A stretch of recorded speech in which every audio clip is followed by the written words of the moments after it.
Welcome back to my channel, sports fans. Okay, let's get into this one right here. What an ugly night last night for the NBA. The NBA Cup continues. Look, I was not impressed by the Bucks win. Yes, it was an exciting game last night against the Magic, but that should have been a blowout. Let's be real, folks. You got two top 75 players on the Bucks against the Magic, who lost their star player due to injury. And it's no surprise in this era. Every star player has to be injured. It's just, especially when they're young, they have to be injured, or they're not a star player in this era. They just have to be. But you see him walking on the sideline like nothing's wrong with him. You see him get pulled out of the game, and they're barely hobbling, but they got a torn this and a broken that. Nevertheless, I was not impressed. And at one point, it looks like the Bucks could have been beaten. And they really should have. They really should have, folks. This is why nobody watches this crap. Because good teams in the past would have manhandled the Magic, right? If they had, come on, man. If they had two top 75 players on one team, you guys got to be kidding me, man. That's why nobody watches this crap. And luckily, Dame did wake up at the end of the damn fourth quarter, or he was looking bad. I'm not impressed. The Magic shouldn't even be in this thing. I'm not trying to hate on somebody's team, say they're not a good team. And maybe one of these other guys, or maybe Paolo Banchero or some other guy on the team will be a Hall of Fame player. But they're not yet. They don't have the resume, folks. We can't just talk about, they got the Magic got a good team. Yes, they do. They've been winning without Paolo Banchero. But none of these guys on that Magic team has proven to be an all-time great yet. It should have been a blowout. You got Portis on there with all the experience. Giannis, top 75. Dame, this freaking guy's name. The guy always hurt. Now he's coming off the bench, looking like a damn moose, with a damn moose face. Guy getting paid all this money. Now he's coming off the bench.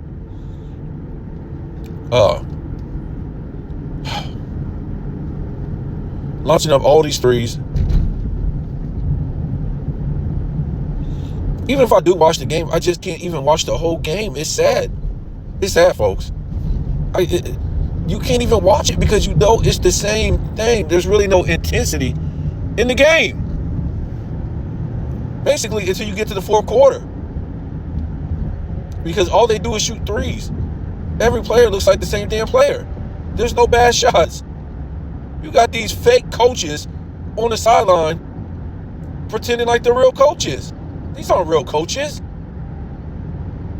Especially the old coaches, the Doc Rivers, and all these other coaches that coached in the 2000s and played in the damn 90s and the 80s. Guys ain't no real coaches now. But what style of coaching are you coaching today? How will you get on your players back in the day for taking bad shots? But there's no bad shots today. You were getting drilled when you played in the 80s and 90s. But now you're not drilling players for taking bad shots. You're not coaching positional basketball. So what are these guys coaching, man? It's a joke. I keep trying to tell you, man. These aren't real coaches. These are just guys that... When did they yell at players?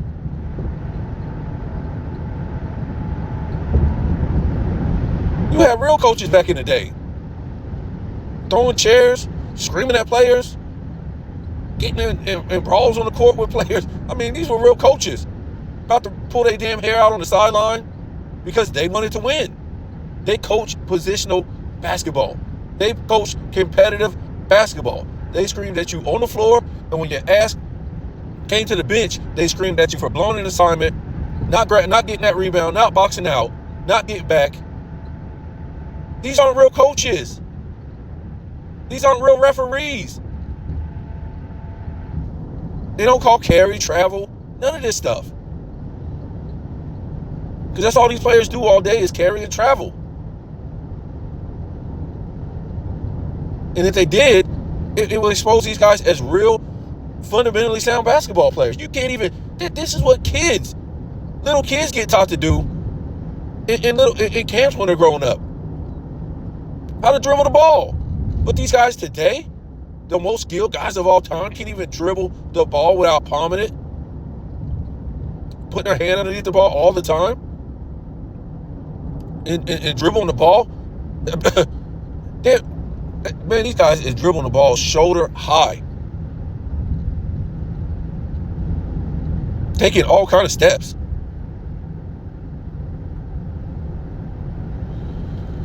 So the Mavs.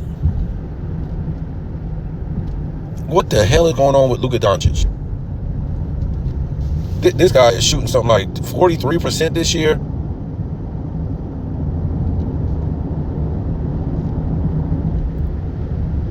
Kyrie and Luka didn't even bust 20 points, I think, last. I don't even think they broke 20 points. Either one of them never broke 20 points.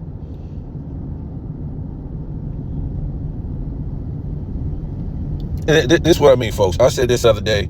If, I might have to look this up. Give me a second. Let me make sure. If SGA is able to lead his team to that number one seed without Chet Holmgren the majority of the season, I don't even know if he's coming back. But I'm just saying, if he does come back and he's able to lead his team to the number one seed, without Chet Holmgren being in there the most of the season, you got to give that you got to get that MVP to SGA. I mean, they're not like, they're only 2.5 games ahead in the standings. But I would say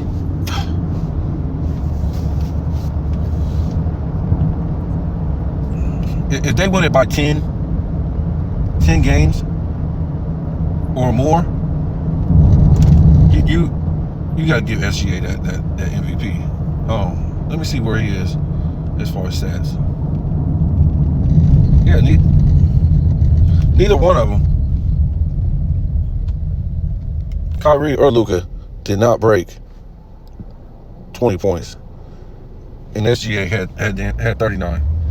So SGA is 30 points, 5 rebounds, 6 assists on 51% shooting this season. And let's see where he is. 1.4 steals. Only 2.7 turnovers. 85% from the line. 34% from 3. And 51% field goal percent. I mean, the guy is shooting 51%. That's pretty good for a guard. When you look at some of what these other guards are shooting, they're shooting bad. They're shooting under 50%. Anthony Edwards definitely shooting under 50%. What's this guy's name? Luka Doncic, he's shooting well under 50%. So yeah, man, that's my prediction. He's not going to be able to outstat Joker. He just ain't. And you can't make up no excuse now, because Chet Holmgren is basically, if he comes back, well, he's going to be out the majority of the season. So the Joker guys, they're not going to have no excuse to talk about, Joker don't have nobody. Well, who did SGA have? He got the number one seed. We might want to do a video on that. How's this man leading his team to the number one seed in the West right now? It's not a big lead. I think it's like 2.5 games. But you're trying to tell me that Joker has a worse team than SGA? Who's the big names? Who's the big names on OKC? Who's the big names? They can't tell you, folks. Let me see here. Hartenstein. I mean, okay, he scored 10 points. Williams, Lou Dart, C. Wallace. I mean, really? Who's the big names that SGA is playing with? And I don't know. Even when we bring back Chet Holmgren, really? I mean, he's a solid center. Is he a Hall of Fame center? How many times did he make the All-Star team? I mean, y'all got to stop, man. And, you know, at the beginning, I'm thinking, you know, until now, well, I think yesterday, I was saying that Joker is on his way to this MVP. And nobody's going to be able to stop him. Looks like he's just going to try to blow it out the water with stats. But no, I can't give it to him, man. If SGA, look, SGA has his team playing solid. Has his team playing solid basketball. Let me see something. Yeah, I mean, they beat the Mavs 118 to 104. I mean, what are we talking about? Am I seeing? I keep having to look at this like I can't believe it, because this guy really has no advantages over the Mavs besides them going out there and playing a solid game against the Mavs. That's it. What is it, folks? He's got these dudes out there ready to play, and he's not doing it running his mouth. He's not doing it trying to be arrogant. Not like that. Oh, I saw Anthony Edwards his Sprite Santa Claus commercial. Whatever, man. Whatever. I guess. You trying to deliver toys, man. Try to deliver a finals appearance. Try to deliver some real defense. Make a defensive team. Deliver that. Deliver being on the NBA All NBA first team. How about that? Oh my goodness, God. These guys.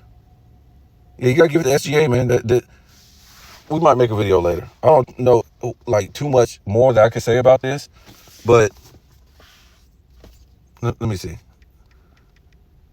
You know, because we just think that, you know, oh yeah, Joker needs another Hall of Fame teammate. Well, how come we can't galvanize those guys to make them play? Denver is number 7. And Lakers moved up fast, the number 8, but we'll see what happens, guys. We got some teams tonight, but it looks bad, man. Not only that the Bucks barely won with 2 top 75 players on one team. These guys will be maybe in the future top 100 players, Luka and Kyrie Irving. But yeah, man, these guys, there's no way they should have lost like that, man. Lost like that, and really they shouldn't have lost. Look